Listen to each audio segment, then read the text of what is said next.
It's your boy, Sea Biscuits and Gravy, aka Bright Coal, and I'm here to welcome you to a brand new series called Branding on a Budget. I'm super pumped about this one, and this one goes out for all the youth pastors who are trying to make a lot of magic happen for a little bit of money. And I think it can. I think sometimes all you need is a little bit of spit and duct tape and you can get there. In this episode, we're going to be talking about how to make a logo on the cheap. And you may be thinking, Josh, aren't you kind of talking yourself out of a job right now? Maybe. But I also think there's a time and a place to hire somebody. And then there's a lot of times when it might not make sense with this year's budget, or you may just need it for a special event or something. I don't know. But here's for all those times when you got no money, no talent, need to get something going, right? Right, cold baby. Raining on a budget, man, your haters, you can't touch it. If you trying to step to him, then you better pop, shove it. We get your logo popping like a poker stick and stopping. When you branding on a budget, man, the haters can't touch it. Branding on a budget, branding on a budget. Branding on a budget, man, the haters can't touch it. Alrighty, gang, let's talk about 3 ways to make a logo on the cheap. 1, we can do it in-house. 2, hire somebody on Fiverr. 3, create your own word mark, and I'll kind of walk you through some of the steps involved there. And then the 4th bonus guy we'll talk about a little bit later. But before you take another step, everybody wants to rush in and talk to somebody and say, okay, I want a logo. Whether you're hiring somebody or talking to an in-house department of creatives, what you want to do first is get the right people in the room and get the right look nailed down. These are some really important steps here. So what I mean by this is you collect some people that are going to speak into this process for you. And one way that I like to kind of coach people through it is, who are you going to show this thing to as soon as it's done? Who are you going to vet the new logo by? For me, one of the big people is my wife. She's not a designer. She doesn't have technical skill, but she has a really good eye. So she can see stuff and knows if 80% of the population is going to like it or not. So I lean on her. She's one of my people. In the context of a youth ministry, you'll probably have some influential kids that either represent the group as a whole, or a lot of the kids in the group look up to them, or both. They're not designers, but go ahead and rope them into the process and let them speak into this. So ideally, you've got a group of 2 to 5 people kind of huddled up, excited about this thing, working together on it. Once you've got them together, all of you guys work on a Pinterest board together. Start throwing ideas in there. Then schedule a short meeting to work through some of those ideas and say this, not that, this. And ideally you want to tighten that look up to, okay, we're pretty sure we want this kind of thing, right? Ideas that are similar to each other but have some different opportunities. I'll drop a link to my Pinterest board where I save a bunch of logo inspiration down in the notes. And then the last thing you want to do in this prep stage is set realistic expectations. So you might not have any technical designers in this process. In some senses, you get what you pay for, right? But that's not to say, I think some magic can still happen here.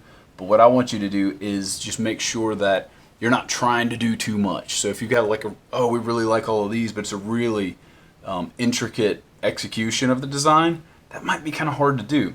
So we're going to aim for some simpler things and a little bit bigger, easier targets to hit. So if you're working with an in-house team, they've said, hey, yeah, I've got a little bandwidth, I can help you guys out with a quick logo. The biggest thing you can do to help those guys have a nice experience with you is come to them with these first few things that we've already prepared.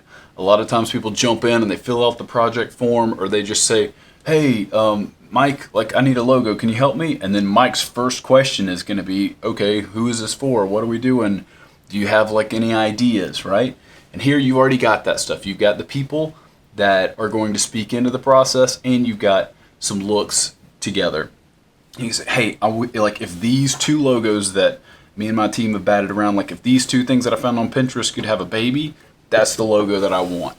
You hand him that, and you're going to be much more likely to get, 1, a yes from that crew because it's a cut and dry project, and 2, you'll be a lot more likely to get the thing that you actually want.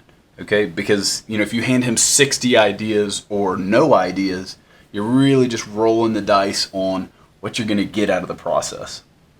Idea number 2, hire someone on Fiverr. And I know all my designer buddies just groaned and said, oh God, Josh, like, you're killing us. This is, Fiverr's cutting our legs out from under us in the industry. And again, this is not what I'm not saying you can replicate great designers on Fiverr. I think there are some talented people on there. But again, this is our Band-Aid logo. This is our good enough for right now thing. So maybe you've like renamed, or the current logo is just so bad, like you got to get something out there, right? That's what this is for. And so I am a firm believer you could spend less than $50 on Fiverr to get certain things done, and you're going to get solid results. But one of the keys on Fiverr is relaxing. Again, remember one of the things we talked about earlier in the video, we're not going to be able to get like the Mona Lisa logo we want here. This is going to be a standby logo that is good enough. Okay, so my best results that I've had hiring people on Fiverr for stuff is when I say, hey, here's, and usually it's for skills that I don't do very well, like video stuff. So I'll walk to them and say, hey, here's like all the raw materials, here's kind of what I'm thinking, and then like hands off, and then just be thankful for whatever you get out of it. Let me know down in the comments if you would like me to hire a logo designer on Fiverr and kind of walk through that process. If you guys want to see that, let me know and I'll shoot that video. And then option number 3, and that would be to create your own word marks. You may say, all right, Josh, you promised me we've got a free way to make a logo, and I don't have an in-house team at my church, which is the case for a lot of people. Those of you that have any designers in the building at your church, count yourself blessed. That's not everybody's situation. So you may say, okay, option 1 and option 2 are out for me, and Josh, you promised me a free option here, and that's this guy. And this is basically, okay, so you've gotten your inspiration pieces from your team, and you're saying, all right, cool, now we're going to again tone down the expectations. We're going to type out the name of our group and be done. Okay, so it's a little bit more involved than that.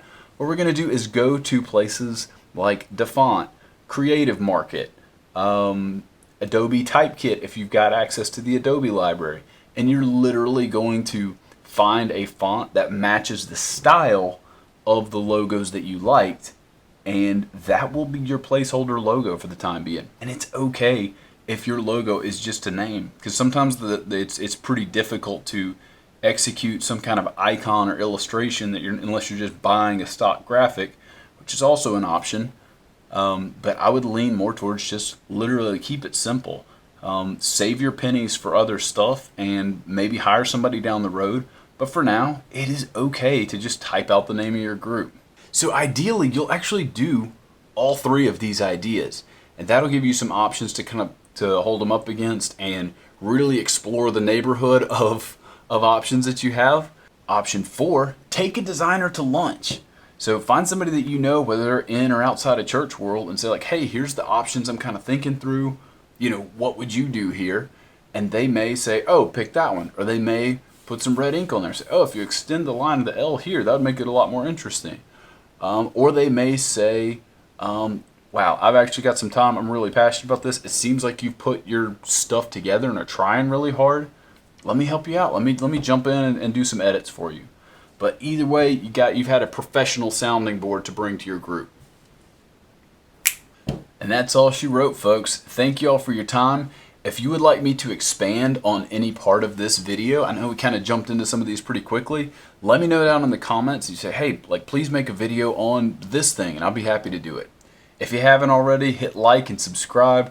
Hit the little bell icon wherever it's at down here so you get notifications on these things. And do me a favor and share this with one youth pastor or just somebody in ministry that you know that think that they might could benefit from this. Adios. Right, Cole, baby. Raining on the budget, man, you haters, you can't touch it. If you tryna step to him, then you better pop, shove it. We get your logo popping like a poker stick, ain't stopping. When you branding on the budget, man, the haters can't touch it. Branding on the budget, branding on the budget. Branding on the budget, man, the haters can't touch it. When you branding on the budget, branding on the budget.